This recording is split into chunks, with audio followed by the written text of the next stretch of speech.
back for another 5-minute micro mobility series.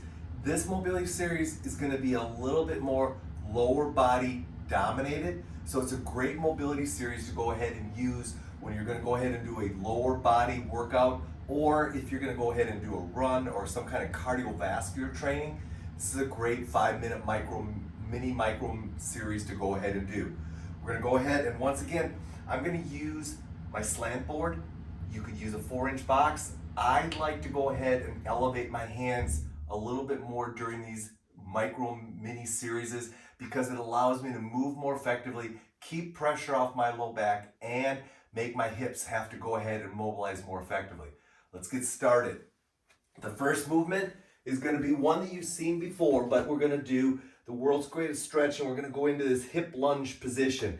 Once again, we're going to go and work at putting the forearm down and really emphasizing mobilizing that. Now, in this position, I want to go ahead and make sure that I'm really opening up my hips. So I'm going to drop my hips down and then elevate and let my right calf stretch out. Then I'm going to go back down into it and mobilize it again. At the end of the 30 seconds, I'm going to go ahead and quickly switch to the other side, and I'm just going to go and do the same thing on this side. You're welcome to lengthen out and go longer periods if you want, but I'm going to use this as my first movement to open up. From there, I'm going to go into a pigeon stretch. Once again, I'm going to use the box here to create leverage for myself to drop down. I could also go ahead, I like to hold my foot to really allow me to drop into my hip. Now the pigeon stretch to me is a very important stretch from a hip rotation standpoint.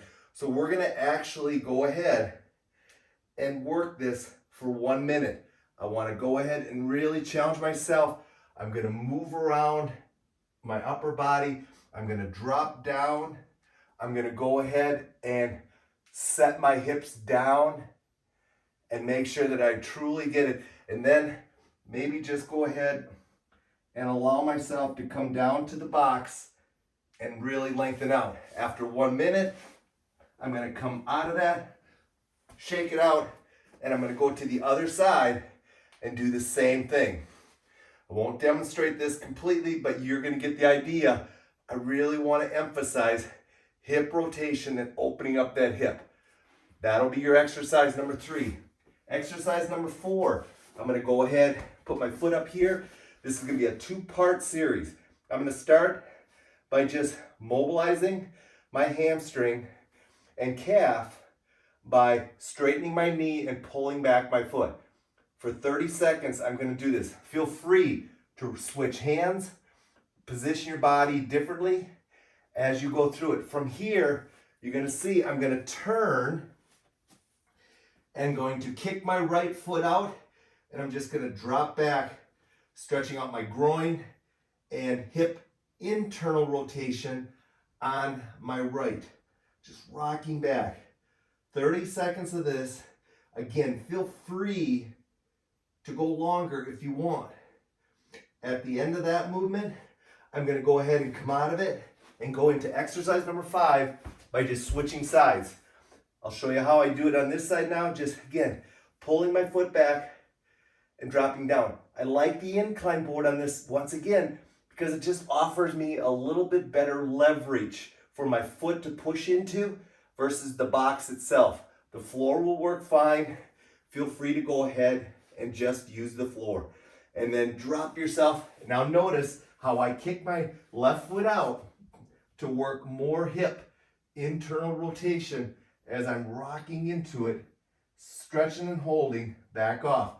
Keep your breathing controlled. Allow it to go ahead and stay relaxed as you go through that. And then come out of that.